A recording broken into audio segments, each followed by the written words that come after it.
오늘 사도행전 1장 1절에서 11절까지 한 절씩 교독하여 읽겠습니다.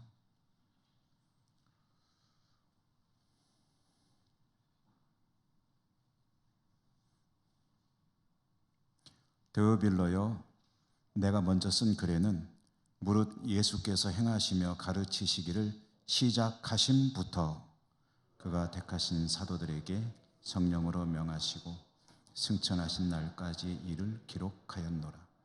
그가 고난 받으신 후에 또한 그들에게 확실한 많은 증거로 친히 살아 계심을 나타내사 40일 동안 그들에게 보이시며 하나님 나라의 일을 말씀하시니라. 사도와 함께 모이사 그들에게 분부하여 이르시되 예루살렘을 떠나지 말고 내게서 들은 바 아버지께서 약속하신 것을 기다리라. 요한은 물로 세례를 베풀었으나 너희는 몇 날이 못되어 성령으로 세례를 받으리라 하셨느니라. 주께서 이스라엘 나라를 가심이 이때니까 이르시되 때와 시기는 아버지께서 자기의 권한에 두셨으니 너희가 알 바 아니요 오직 성령이 너희에게 임하시니 너희가 권능을 받고 예루살렘과 온 유대와 사마리아와 땅끝까지 이르러 내 증인이 되리라 하시니라. 이 말씀을 마치시고 그들이 보는데 올려져 가시니 구름이 그를 가리어 보이지 않게 하더라. 올라가실 때 제자들이 자세히 하늘을 쳐다보고 있는데 흰 옷 입은 두 사람이 그들 곁에 서서 이르되 갈릴리 사람들아 어찌하여 서서 하늘을 쳐다보느냐. 너희 가운데서 하늘로 올려지신 이 예수는 하늘로 가심을 본 그대로 오시리라 하였느니라. 아멘. 오늘 하나님 앞에 나오신 여러분들을 축복합니다. 은혜가 풍성하시기를 기원합니다. 여러 차례 예고해 드린 대로 신약 성경 읽기를 우리가 이제 시작하고 복음서 읽기를 매듭 짓고 사도행전 읽기로 들어온 첫날입니다. 사도행전이라는 책 제목이 가지는 뜻은 사도들이 행한 전 이야기, 그러니까 사도들의 활동 이야기라고 이해하시면 되겠는데요. 이 제목에 대해서 불만을 가진 이들이 많습니다. 왜냐하면 사도들의 이야기보다는 그 중심에 사도들을 통해서 역사하시는 성령님의 이야기가 아니겠느냐. 또 어떤 이들은 성령님께서 역사하시지만 이제 교회를 이루어가는 이야기니까 교회 행전이라고 하는 게 맞다라고 이제 주장하는 이들도 있습니다만은 어쨌든 전통적으로 사도행전이라고 이제 우리가 읽고 있고요. 그 사도들을 통해서 성령 하나님께서 주님께서 승천하신 이후에 이 땅에 어떻게 복음의 역사들을 이제 이루어 갔는지 그 이야기를 전개해 나가는 것이 사도행전이다. 이렇게 이해하시면 되겠습니다. 그 중심에는 사도들도 있지만 좀 더 그 중심에는 성령께서 계시고 성령은 교회를 통해서 역사하신다 하는 그런 이야기가 되는 거죠.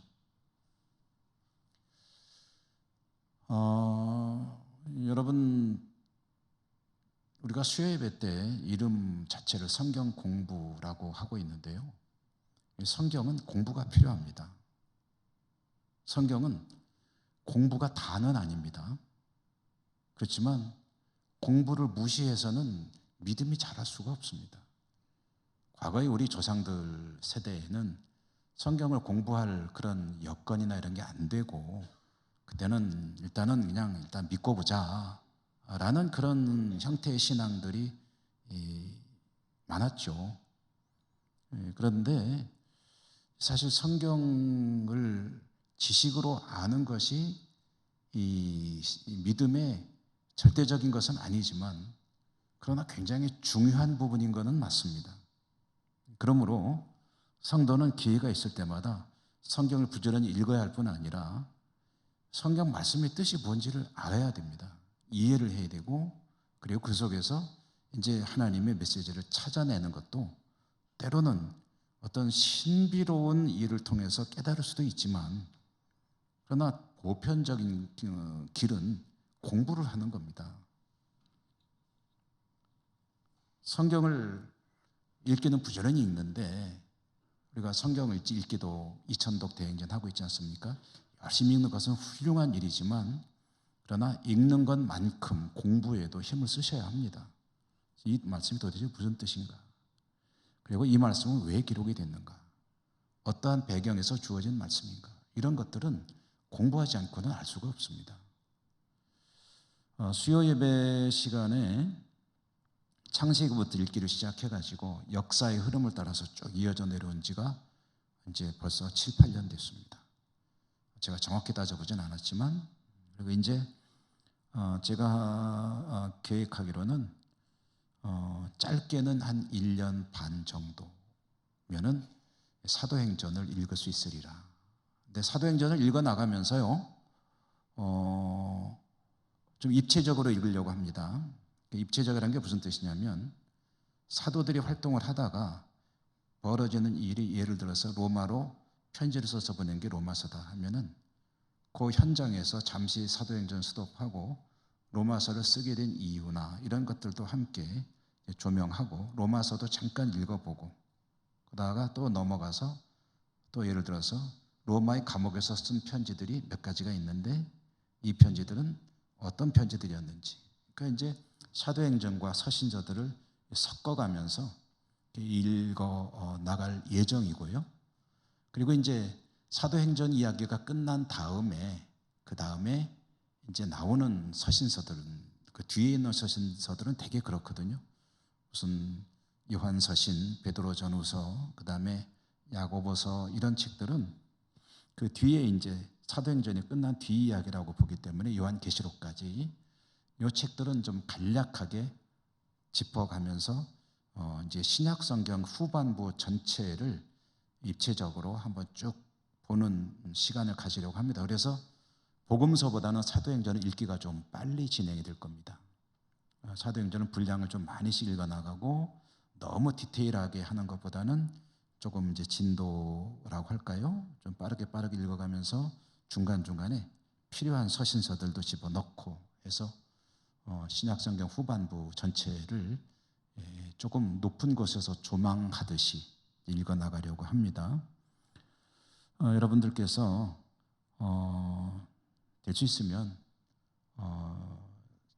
댁에서도 좀 읽어가시면서 수요 예배 이 순서에 따라서 좀 함께 공부해 나가는 그런 기회로 삼으시면은, 그러면 한 1년 반 남짓 정도를 부지런히 수요 예배를 출석하시며 따라서 읽어 나가노라면 성경 전체를 볼 수 있는 눈을 키우는 데 상당히 도움이 될 거로 저는 기대를 하고 있습니다.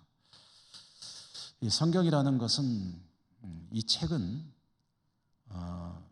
주인공이 있습니다. 주인공이 누구냐면 예수님이죠. 전체 66권의 성경책 가운데 구약 성경이 39권, 신약 성경이 27권인데요. 이 39권의 구약 성경의 주인공이 누구냐 하면은 예수님이시죠. 그러면 신약 성경 27권의 주인공은 누구죠? 역시 예수님입니다. 그러면은 구약 성경과 신약 성경의 어떤 다른 점은 뭔가요? 한다면은, 시기적으로 보면 구약 성경은 예수님 이전, 오시기 이전에 하나님의 말씀이고, 신약 성경은 예수님이 오신 이후의 이야기들에 관한 그런 27권의 성경이다, 책들이다라는 거죠. 또 중요한 관점을 가지고 보면 구약 성경은 오실 예수님에 대한 예고들이죠. 예고들. 그러니까 예수님이 왜 와야 되는지, 오시면은 뭘 할 것인지, 그분은 어떤 분이신지. 창세기에 보면은 이 세상 모든 우주 만물을 창조할 때 예수님은 뭘 하고 계셨나? 창세기에도 나오지만 또 요한복음에 보면은 그가 없이는 아무것도 이루어진 것이 없느니라. 그래서 창조 활동을 할 때 삼위일체 하나님이 같이 일을 하셨다. 그러면 창세기에도 주님에 대한 이야기가 나오는 거죠. 주님이 오셔서 무엇을 하실 것인지, 또 어떻게 오실 것인지, 처녀가 잉태하여 아들을 낳을 것이다 라는 것은 주님이 어떻게 탄생할 것인지에 대한 그런 구약성경의 예고라고 할 수 있겠죠. 그가 찔림은 우리의 허물을 인하며, 그것은 주님이 오셔서 어떤 고난의 삶을 살 것인지에 대한 예고의 말씀이고요.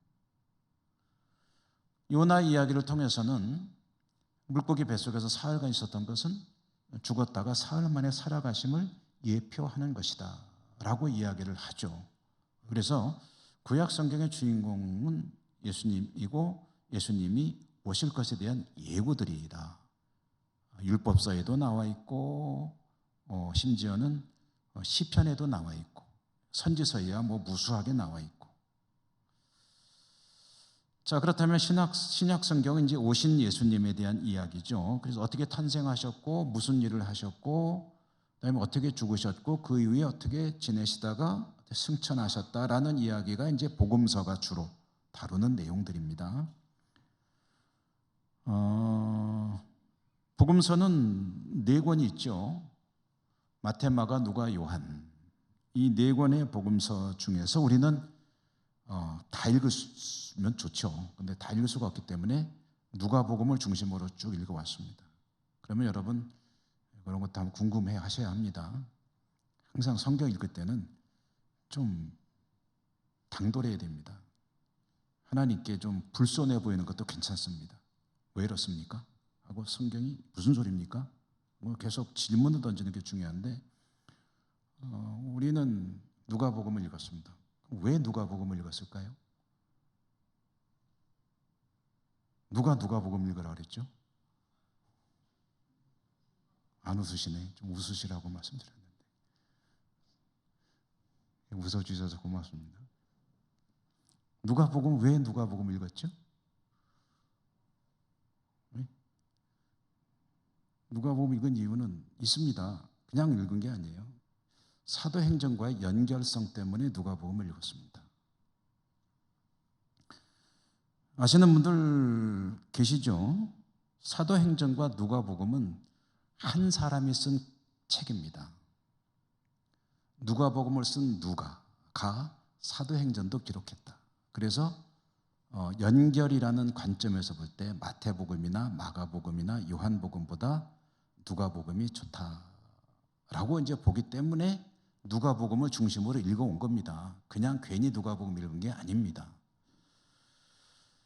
그러므로 어떻게 보면 누가복음과 사도행전은 한 사람의 한 책을 둘로 나눠놓은 것이다 라고 얘기를 해도 됩니다. 나눠뒀다는 건 아니에요. 원래 다른 책입니다. 그렇지만 내용상으로 보면은 같은 저자의 쭉 이어지는 이야기를 둘로 나눠놓은 것이라고 해도 된다는 그런 말씀입니다.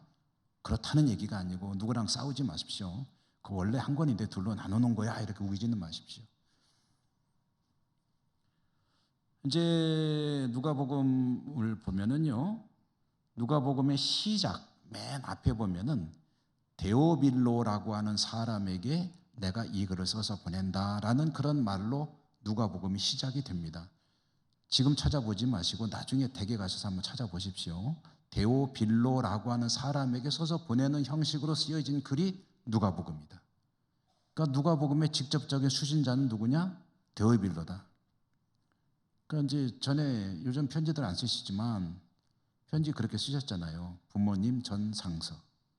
그럼 수신자가 누굽니까? 부모님이죠. 용건은 뭡니까?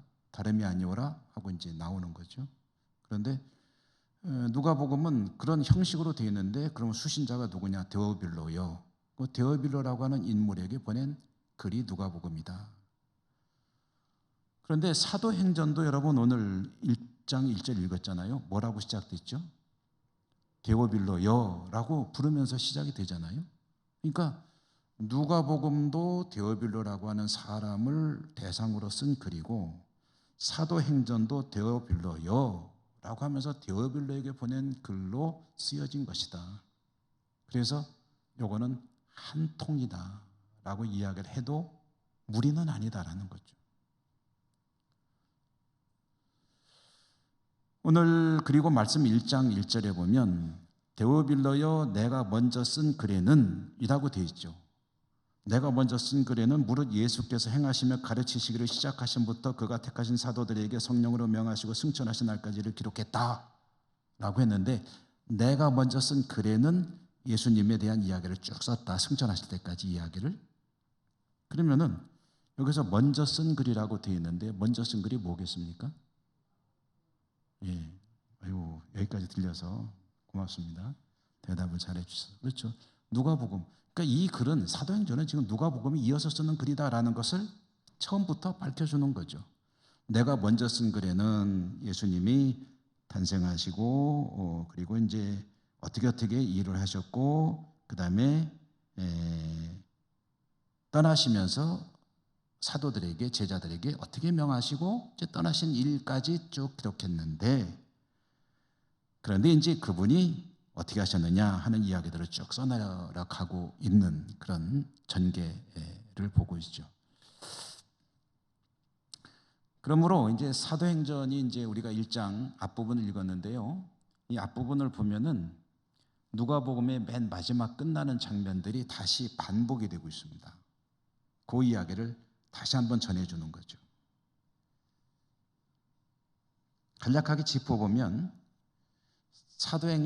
누가복음의 맨 끝부분에 보면 주님이 사도들에게 명령을 하시는데 뭐라고 그러시냐면은 예루살렘을 떠나지 말고 아버지께서 약속하신 것이 올 때까지 기다리라 라고 말씀하시거든요. 이 말은 무슨 얘기겠습니까? 성령이 임하실 것이니 너희는 예루살렘을 떠나지 말고 성령이 임하시는 것을 기다리라 라고 명하셨다는 거죠. 근데 오늘 말씀 4절에도 나오죠. 4절에 뭐라고 되어 있습니까? 4절 같이 한번 읽어볼까요? 4절 읽겠습니다. 시작.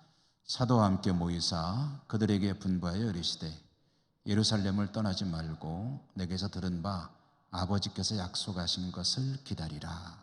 아멘. 누가복음 뒤에도 나오는데 그것도 역시 댁에 가서 한번 찾아보십시오. 궁금하시면. 그러니까 누가복음의 뒷부분을 사도행전 시작하면서 반복하고 있다. 누가복음 마지막 부분에 보면은 가서 복음을 전하라라고 하는 명령하는 장면도 나옵니다. 근데 오늘 사도행전 1장에도 복음의 증인이 되리라 라고 그 이야기를 또 반복해서 하고 있죠. 마치 뭐와 같은 거냐면은, 여러분 TV 드라마 혹시 보시나요? 안 보시나요? 그러면 만화책 보시나요? 저는 어린 시절에 만화책 보다가 어머니 참 혼 많이 나고 야단도 맞고 그랬었는데, 만화책을 보면은 1편 끝나고 2편 보면 2편 시작할 때 어떻게 돼요? 전편의 마지막 장면 하고 나오잖아요. 만화들 안 보셨구나. TV 드라마도 그렇게 나오잖아요. 보면은 지난 회의 마지막 장면을 연결시켜주기 위해서 일단 조금 보여주고 그 다음에 오늘 이야기가 전개가 되지 않습니까? 그거랑 뭐 비슷한 거예요. 누가복음에서 마지막 장면이었던 부분을 사도행전 처음에 전편의 마지막 장면을 보여주면서 그 다음 이어진 이야기를 쑥 써내려가고 있다. 이런 전개죠.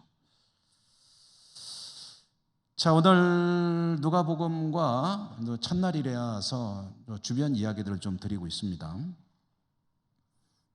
수신자가 누구라고 그랬죠 아까? 데오빌라가 누군가, 누구일까? 당연히 여러분들은 모르시죠. 저도 모릅니다. 데오빌라가 누굴까? 알 수가 없습니다. 왜냐하면 성경에 이 사람에 대한 이야기가 전혀 없습니다. 그럼 누가는 데오빌로라는 사람한테 편지를 썼는데, 이제 글을 써서 보냈는데, 도대체 데오빌라가 누굴까?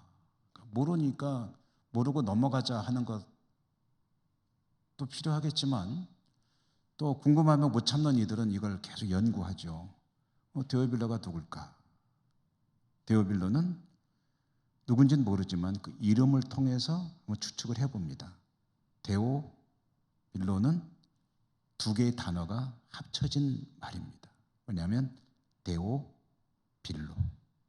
데오 빌로. 정확히 말씀드리면 네오스라고 하는 말과 필로스라고 하는 말이 합쳐진 겁니다.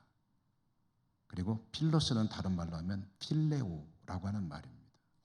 이제 그리스 말로 보통 그렇게 부르는데, 그래서 데오라는 말은요, 그 뜻이 뭐냐면 하나님이라는 뜻입니다. 그다음에 필로스라는 말은 혹시 기억나시는 분 계세요? 필레오라고 우리 복음화 성회하기 전 마지막 날 그 이야기를 그 마지막 그 전주였군요. 그 전 수요일 날 아가파오와 필레오에 대해서 잠깐 말씀드렸었는데, 필레오는 뭐냐 하면은 사랑이란 뜻입니다. 그래서 데오빌로는 데오스와 필로스 또는 동사로 하면은 필레오라는 말에 합쳐진 단어인데, 이거를 같이 풀어서 뜻을 풀이해 보면은 하나님을 사랑하는 사람 또는 하나님이 사랑하는 사람, 또 조금 당돌하게 표현해 보면 하나님의 친구, 그런 뜻입니다. 데오빌로. 그래서 과연 이 데오빌로라고 하는 사람이 실제로 존재하는 실존 인물일까? 실제로 이런 사람이, 이런 이름을 쓰는 사람이 있을까? 우리 문화로 본다면 한자로 이름을 보통 짓잖아요. 그러면 데오빌로 하면은 뭐라고 해야 되나? 하나님은 신이라는 쓸 수 있겠고, 사랑은 이제 애라고 쓸 수 있겠죠. 신애, 김신애. 남자 이름은 좀 별로 안 좋을 것 같아요. 여성이라면 뭐 써도 될 것 같아요. 신애, 하나님을 사랑한다. 그 다음에 친구란 뜻으로 하면 신우, 벗우자를 써가지고 김신우, 괜찮은데요. 김신우. 어쨌든 그런 의미를 가진다는 거죠. 그러므로 실제로 이런 이름을 쓰는 사람이 그 당시 있었을까 하는데 있었다고 합니다. 상당히 흔히 쓰이는 이름 중에 하나였다고 해요. 데오빌로라는 이름이. 그래서 이 데오빌로라고 하는 사람은 실존 인물일 수도 있고, 만약에 또 실존 인물이라면 사도행전에서는 데오빌로여라고 나오지만은 그 누가복음에 보면은 데오빌로 각하라고 나오거든요. 그래서 상당히 지체가 높은 인물일 수도 있다라고 봅니다. 각하라는 말은 아무한테나 쓰는 게 아니잖아요. 옛날에는 한 분한테만 썼었죠. 옛날이라고 한 몇십 년 전에. 실질적으로 추측하기로는 데오빌로는 만약에 실존 인물이라면은 누가의 후견인격인 사람일 것이다, 이렇게 봅니다. 재정 지원도 해주고 신분적으로도 지원해주고 그의 편의를 돌봐주면서 하나님 일을 하도록 지원해주는 그런 유력한 인물일 것으로 보고, 이 데오빌로가 실존 인물이 아니라 어떤 상징적인 인물이라고 한다면, 그럼 누가복음이나 사도행전은 하나님을 사랑하는 모든 하나님의 백성들을 향해서 쓴 편지 글의 형식으로 쓰여진 글이다, 이렇게 이해를 할 수가 있습니다. 그건 그렇게 사실 뭐 중요한 건 아니지만, 그러나 어쨌든 데오빌로라는 사람이 나오기 때문에 한번 또 뜻을 찾아보았습니다. 자, 이 정도 서론격으로 이야기하고요. 오늘 말씀에 보면은 주님이 십자가에 죽으셨다가 부활하셨습니다. 그리고 부활하신 이후에 주님이 40일 정도 활동을 하시다가 승천하셨다는 것으로 오늘 사도행전 이야기가 시작이 됩니다. 한 40일 정도 주님께서 제자들과 함께 계셨는데, 이 제자들과 함께 계셨다고 해서 숙식을 같이 하면서 계속 붙어 다니시는, 함께 머무시는 그런 것이었느냐 하면 그런 것은 아닙니다. 복음서를 통해서 보거나 다른 내용들을 통해서 추측해 보면 제자들은 제자들 나름대로 지내고 있었고, 주님은 40일 동안 이 땅에 더 계시면서 가끔 제자들을 찾아오시는 거예요. 찾아오셔 가지고 무엇을 가르치셨냐면은 자신이 진짜로 부활하신 살아계신 주님이시다라는 것을 그들에게 계속 확인시켜 주셨고, 그리고 뭘 가르치셨냐면은 하나님 나라에 관한 일을 가르치셨다. 그러니까 여러분, 이거 잘 하셔야 됩니다. 주님이, 제가 너무 자주 말씀드리는 내용인데, 주님께서 이 땅에 오셔서 제자들에게 계속해서 가르치시고 말씀하시고 그리고 그들에게 주려고 했던 것은, 그 중심은 뭐냐면 하나님의 나라입니다. 하나님의 나라. 천국에 대해서 가르치시고 또 가르치시고, 그리고 그들이 천국을 누리며 사는 사람이기를 바라셔서 일을 하셨지,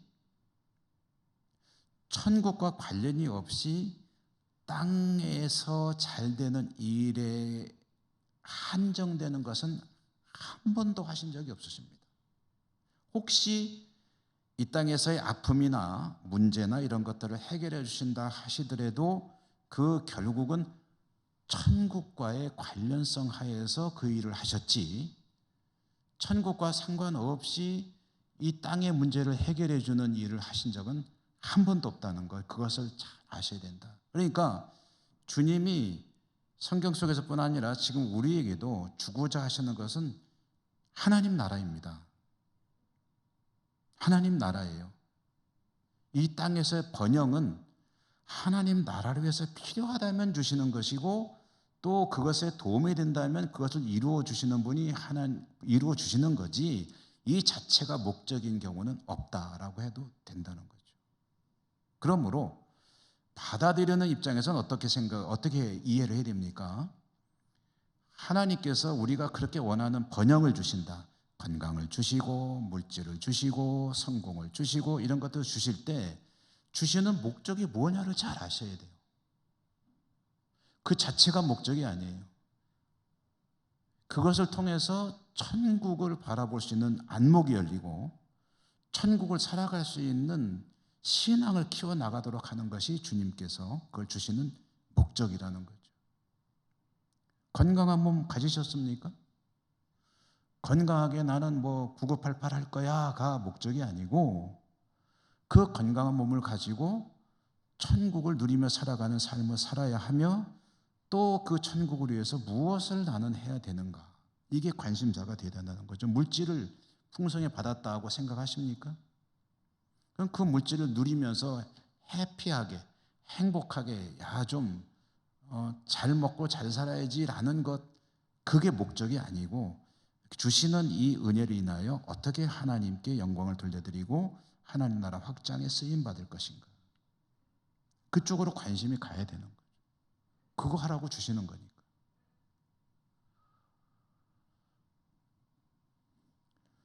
주님께서 부활하시고 40일간 제자들과 함께 지내셨다 했는데, 그것은 항상 같이 계신 건 아니고 찾아오셨다가 또 어디로 가셨다가 또 찾아오셨다가, 근데 그 목적은 자신이 부활하신 것을 확실히 보여주시고, 왜냐하면 제자들은 증거를 가져야 되니까, 그래야 증인 될 거 아닙니까? 증거가 있어야지 증인으로 살지. 그 다음에 천국에 대해서 확실히 이해를 하도록 계속 제자들에게 가르치시는 거죠.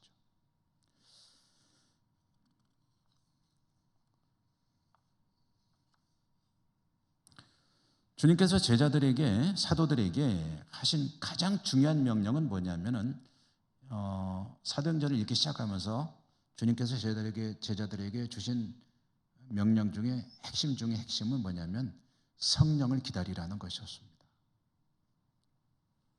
성령은 아버지께서 약속하신 것이었습니다. 하나님이 약속하신 것이고 제자들에게 임할 것이고, 실질적으로 주님 부활 승천하시고 성령이 임하신 게 며칠 만에 임하셨을 것 같으세요? 얼마나 제자들은 기다려야 했을까? 얼마쯤? 50일. 네, 근거가 있는 추측이십니다. 그런데 그건 쉬워요. 성경에 대해서 공부 좀 하시면 아주 쉽습니다. 왜냐? 보세요. 여러분, 주님께서 그 유월절 즈음에 십자가에 죽으시고 그리고 사흘 만에 부활하시고 그리고 40일 동안 제자들하고 같이 계셨다고 그랬잖아요. 정확하진 않아요. 좀 대략 40 며칠 정도 계셨잖아요. 그런데 성령이 언제 임하셨죠? 오순절에. 오순절이란 말은 오순은 50이란 뜻이에요. 그 50이 뭘 가리키냐면은 6월절 지나서 50일이거든요. 6월절에 이어지는 무교절이 있고 무교절 지나서 50일이니까 이게 뭐냐면은 대략 50일쯤 지났을 때 주님이 죽으신 사건이 50일쯤 지났을 때 성령이 임하셨다.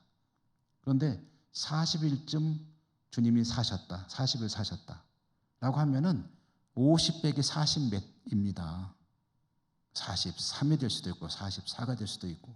그러니까 주님 부활 승천하시고 불과 한 일주일 남짓, 길게 잡으면 한 열흘 가까이 그 어간에 제자들이 모여서 열심히 기도하고 주님 명령을 지켰더니 성령이 임하셨다 라는 계산이 나오는 거죠. 계산이. 뭐 그거 아는 게 뭐 그리 중요하냐라고 생각할 수 있겠죠. 근데 여러분 중요하죠. 왜 그렇습니까? 주님께서 하늘에서 아버지가 약속하신 것을 내려올 때까지 기다리라고 하셨는데 그러면 하염없이 기다려야 되느냐? 물론 우리가 기도하면서 오랫동안 기도하는 기도 제목들도 있죠. 근데 주님께서 그렇게 이 일은 오래 기다리게 하지 않으셨다. 왜냐? 복음이 빨리 증거 돼야 되니까.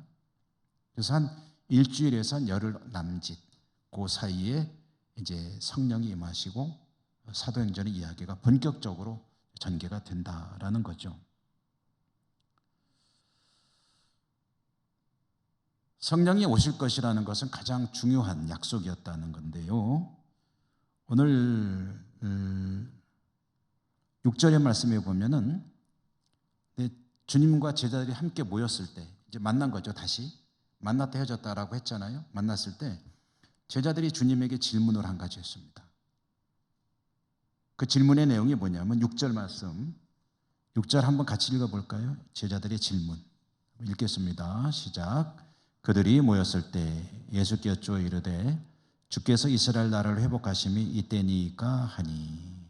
제자들이 지금 문맥의 흐름으로 보면은 어떤 상황이냐면 주님이 승천하시기 직전이에요. 이때 이제 다시 만난 거예요. 만났더니 제자들이 궁금해하던 것을 물어본 거죠.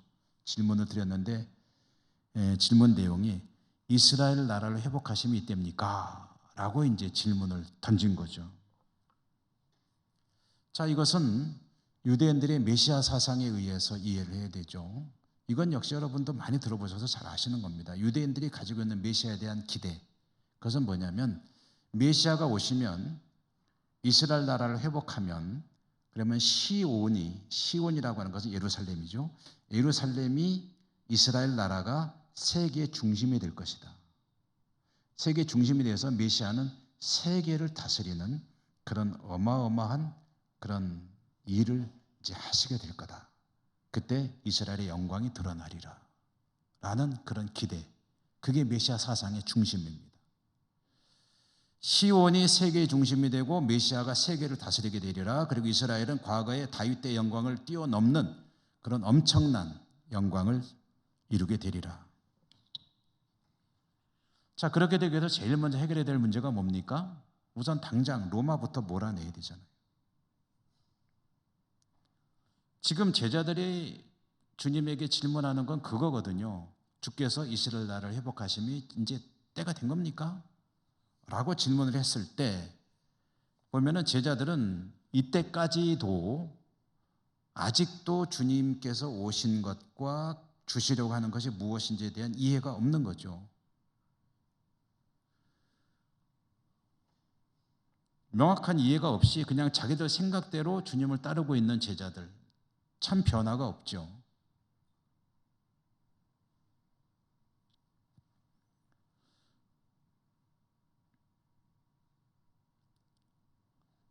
주님의 대답은 7절입니다. 7절도 같이 한번 읽어볼까요? 7절 읽습니다. 시작. 이르시되 때와 시기는 아버지께서 자기의 권한에 두셨으니 너희가 알 바 아니요.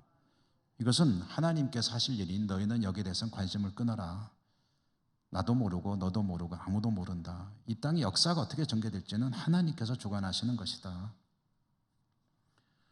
그러면 그거는 하나님의 일이고 이 땅을 살아가는 사람들이 집중해야 될 일은 무엇이냐라는 얘기도 이어서 해야 되겠죠. 그게 바로 1장 8절입니다.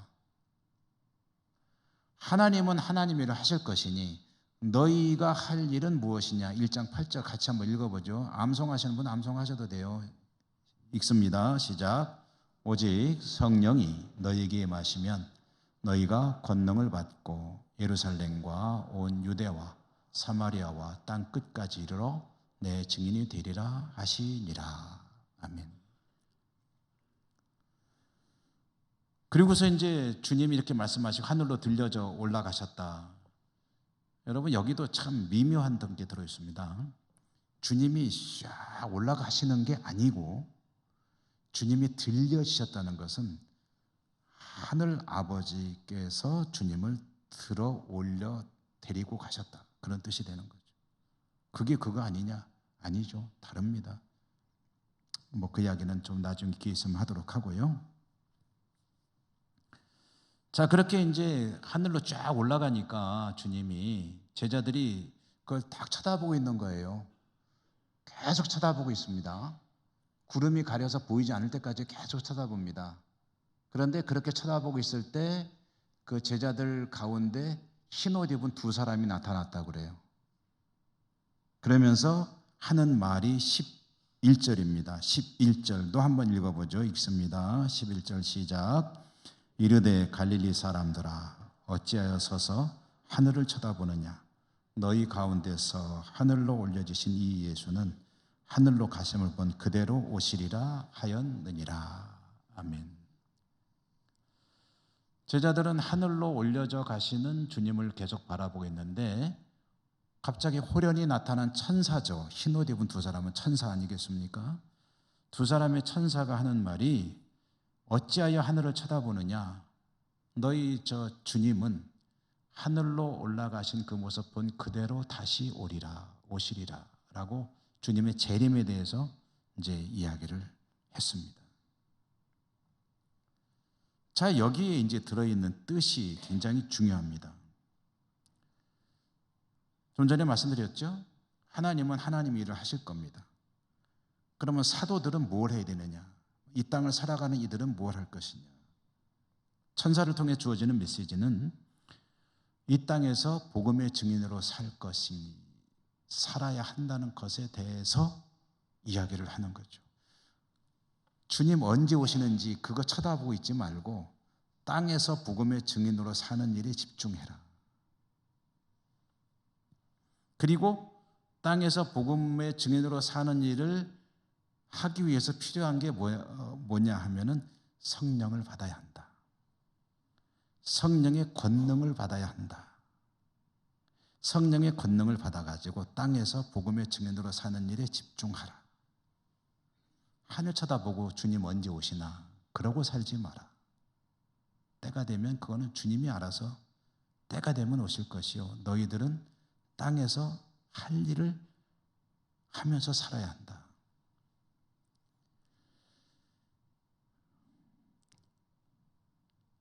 사도행전 하면은 여러분 생각나는 구절 하나만 외워보세요. 그러면 몇 장 몇 절에 외우실 겁니까? 네? 1장 8절, 15장 21절? 15장 21절은 뭔지 나도 모르겠어요. 1장 8절은 다 알죠. 사도행전 1장 8절. 여러분 사도행전 1장 8절 우리가 잘 아는 것은 워낙에 많이 이야기를 하기 때문에 그렇습니다. 이 대표 구절이라고 해도 됩니다. 근데 왜 대표 구절이라고 그렇게 교회마다 많이 암송하고 하는 걸까요? 이유가 있습니다. 왜냐하면 이 사도행전 1장 8절이 사도행전 전체 구조를 나타내는 구절이기 때문에 그렇습니다. 사도행전 전체 구조는 1장 8절에 따라서 전개가 됩니다. 나중에 읽어가시다 이제 그걸 보시게 될 거예요. 여러분 누가복음 우리가 읽어나갈 때 제가 굉장히 자주 반복했던 게 있죠. 전체 덩어리를 몇 개로 나눴었죠? 3개를 나눌 때 그 기준이 뭐였었죠? 지역이었죠. 갈릴리를 중심으로 주님이 일하던 부분, 갈릴리를 떠나서 예루살렘으로 갈 때에 있었던 이야기, 예루살렘에 도착해서 거기서 주님께서 하신 일들에 관한 이야기, 그리고 중간에 있었던 교훈들, 갈릴리, 길, 예루살렘, 그 세 덩어리로 편의상 나누어서 이해를 하자고 했었죠. 사도행전 이야기도 그렇습니다. 성령 임하시고 사도행전 이야기가 전개가 어떻게 되냐면 예루살렘에서부터 시작이 됩니다. 그 다음에는 예루살렘을 넘어서 유대 땅을 넘고 사마리아까지 전개가 됩니다. 사마리아를 넘어서 그 다음에는 땅 끝을 향해서 가는 이야기가 전체 구조로 되어 있다 라는 그 그림을 뇌리 속에 넣어놓고 읽어 나가시면은 또 전체 구조를 이해하는 데 큰 도움이 됩니다. 사도행전의 큰 틀은 지역적인 것 기준을 중심으로 보면은 예루살렘, 유대, 사마리아, 그리고 그 너머 땅 끝을 향해서 가는 것이다. 지난주 기독교연합회 복음화 성회에서 강사로 오신 목사님이 마지막 수요일 날 이 이야기를 좀 하셨어요. 그러면서 이 예루살렘과 온유대와 사마리아 땅 끝으로 가는 이 과정을 그 강사 목사님이 어떻게 해석을 했냐면 개인의 관점에서 점점 더 어려운 상황 속으로 가더라도 또 가서라도 또 가면서 복음의 증인으로 살아야 한다. 점점 더 어려운 환경 속으로 가면서 복음의 증인으로 사는 것이 성도의 권능받은 모습이다. 뭐 이런 이야기를 하셨어요. 상당히 중요한 해석이라고 공감하면서도 저는 조금 다르게 해석을 합니다.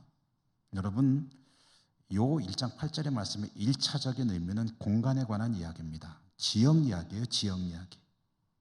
그래서 사도행전 전체가 어떻게 전개되느냐 할 때 좀 전에 말씀드린 그대로 예루살렘 이야기, 그다음에 그 예루살렘을 경계로 넘어서는 이야기, 사마리아에서 일어나는 이야기, 그리고 이방인을 향해서 계속 확산되어 나가는 이야기, 이것이 사도행전의 전체적인 골격이다라는 거고요. 이 말씀을 조금 더 영적으로 이해하면은 각자에게는 땅끝이 있다는 의미로 또 이해할 수 있습니다. 그것은 이제 강사 목사님 하셨던 이야기죠. 각자에게 예루살렘이 있고 유대가 있고 사마리아가 있고 땅끝이 있는데 땅끝이 가장 가까운 사람인 분들도 있죠. 가족인데 가족이 땅끝이야. 전도하는 게 너무 힘들어. 그러면 이분이 땅끝일 수가 있는 거죠. 내 친구 아무개, 이웃, 부모님 이런 분들에게 열심히 복음을 전하려고 나름대로 애쓰는데 그 이분들만 해도 나는 성공이야 라고 할 만큼 이 난공불락, 요지부동인 분들이 있지 않습니까? 그럴 수도 있지만 일단 사도행전 전체를 놓고 볼 때 우린 공부하는 입장이니까 그런 영적인 의미보다 우선해서는 지금 이 여기서 하는 1차적인 이야기는 공간의 이야기다. 그래서 그렇게 이제 전개된다는 것을 여러분 염두에 두시면 좋겠고요. 그럼 그 당시에 땅끝은 어디였을까? 그 당시 사람들의 세계관에 의하면 땅끝은 동서남북에 가장 자기들이 알고 있는 가장 먼 곳입니다. 서쪽으로 가면은 스페인이고 동쪽으로 가면 파르티아, 요즘에 그 중동 지역에서 이란, 이라크 조금 지나는 그 지역, 북쪽으로 가면은 이제 북해 지역 이쪽이 되려나 모르겠어요. 네, 남쪽으로 가면은 이제 아프리카, 이디오피아 이쪽 지역, 이런 지역들이 땅끝이라고 생각하던 시대이거든요.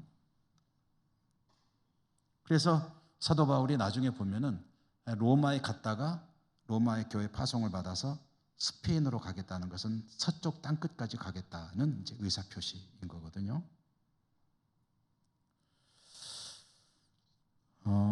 그리고 이제 영적으로는 이것이 이제 이방인들에게 선교하는 내용이다라고 보는 것이 이제 일반적인 보편적인 해석입니다. 오늘 얘기가 좀 서론이라 첫날이라 조금 길어졌는데요. 자, 여러분, 성령이 임하시면 권능을 받는다라는 이야기도 성회 때도 했었는데 저는 오늘 여러분들에게 이 권능 이야기로 마지막으로 드리고 마치려고 합니다. 성령이 임하시면 권능을 받는다 했는데 권능을 여러분 받으셨습니까? 라는 질문 그때 성회 때 받았잖아요. 권능은 받는다는 것은 그래서 은사라는 개념에서 보면 권능을 받는 게 되겠죠. 그렇지만 권능이라는 것은 나의 믿음을 통해서 드러나는 것입니다. 성령은 이미 우리에게 임하셨습니다. 여러분 성령 받으셨습니까? 하면 뭐라고 그랬죠? 제가 여러분에게 가르쳐 드린 건 뭡니까? 이미 성령은 나에게 임하셨다. 나는 모르겠는데요. 아니에요. 여러분 여기 앉아 계신 것이 성령이 임하신 증거라고 늘 말씀드리죠. 왜냐하면 성령이 오셔야 내가 예수를 믿기 때문입니다. 성령이 오지 않으시면 절대 예수 안 믿습니다. 저도 그렇고 여러분도 그렇습니다. 나는 모태신앙인데요. 아니에요. 어머니 뱃속에 계실 때부터 성령님이 여러분을 택하시고 하나님의 사람으로 이제 이끌어 오신 것이죠. 근데 권능은 뭐냐? 권능은 또 따로 받는 은사라는 개념하고는 좀 별개로 생각해 본다면 그 성령님이 내 삶의 주인이시다라는 것을 알게 되고 믿게 되고 인정하게 되고 내 삶의 주인이면 나는 어떻게 살아야 됩니까? 주인 뜻에 따라야 되는 거죠. 주인의 뜻이 무엇인지를 깨닫게 되고 그 주인의 뜻에 순종하며 살아가게 된다면 그때 나타나는 것이 권능입니다. 권능이 자연스럽게 나타나게 되어 있습니다. 능력이 나타난다는 거죠. 하나님의 뜻을 깨닫고 하나님의 뜻이 그것임을 알았기 때문에 나는 내 삶은 없고 그 뜻에 내 모든 것을 드립니다. 바칩니다. 그렇게 따르겠습니다. 라고 따라가다 보면 권능은 자연스럽게 나타난다는 거예요. 권능이라는 게 따로 주시고 이런 게 아니에요. 물론 은사라는 측면이 있다고 말씀드렸지만 권능 그렇게 내게 임하신 성령님을 따라갈 때 자연스럽게 드러나게 돼 있는 것이다. 그러니 우리는 이미 권능을 받은 거예요. 다만 그것을 드러나지 않도록 억제하고 있을 뿐입니다. 성령님 말씀하시는데 죄송한데요, 곤란한데요 라고 하면 안 나타나는 거죠. 여러분 사도행전을 읽어가시면서 말씀을 통해 성령의 권능이 풍성하신 하나님의 사람으로 살아가시는 복이 있기를 축복합니다. 기도하겠습니다. 하나님 감사합니다. 오늘부터 사도행전을 읽겠습니다.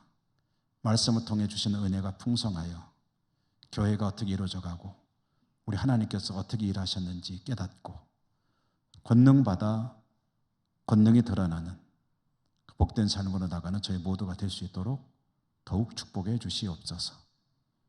예수님 이름으로 감사하고 기도드립니다. 아멘.